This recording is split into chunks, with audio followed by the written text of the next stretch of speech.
Megastar Chiranjeevi సోదరుడు నాగబాబు భలే విచిత్రమైన మనిషి. మనసులో ఏది దాచుకోలేరు ఆయన.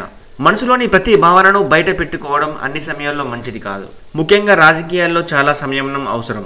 మనసులోని ప్రతి విషయాన్ని బయటికి వెల్లడిస్తే రాజకీయాల్లో నష్టపోవడం తప్ప జరిగేదేమీ ఉండదు. మెగా బ్రదర్స్ దారి తప్పి రాజకీయాల్లోకి వచ్చారు. స్థిరమైన అభిప్రాయాలు, ఆలోచనలు ఉండకపోవడం వారి విధానం. ముఖ్యమంత్రి వైఎస్ జగన్ను వ్యతిరేకించే క్రమంలో టీడీపీతో జనసేనాని పవన్ కళ్యాణ్ పొత్తు పెట్టుకున్నారు. ఇద్దరి మధ్య ఇంతవరకు సీట్లు, నియోజకవర్గాల లెక్క తేలలేదు. చంద్రబాబు 2 నియోజకవర్గాలకు అభ్యర్థులను ప్రకటించడంతో పవన్ హర్ట్ అయ్యారు. దీంతో తగ్గేదేలే అనే రేంజ్లో పవన్ కూడా 2 నియోజకవర్గాల్లో పోటీ చేస్తున్నట్లు ప్రకటించారు.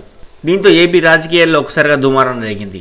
ఈ నేపథ్యంలో జనసేన ముఖ్య నాయకుడు పవన్ అన్న నాగబాబు వరుస ట్వీట్లు చర్చకు తెరలేపాయి. న్యూటన్ 3 సిద్ధాంతాలను ఆయన సోషల్ మీడియాలో షేర్ చేశారు. వీటిలో ప్రధానంగా న్యూటన్ 3వ సిద్ధాంతం టీడీపీని హెచ్చరించడానికి అని రాజకీయ వర్గాల్లో చర్చ జరుగుతోంది. చర్యకు ప్రతిచర్య ఉంటుందనే న్యూటన్ 3వ సిద్ధాంతాన్ని నాగబాబు ప్రస్తావించినప్పటికీ దాన్ని ప్రస్తుత రాజకీయ పరిస్థితులకు అన్వయిస్తూ మాట్లాడుకోవడం విశేషం.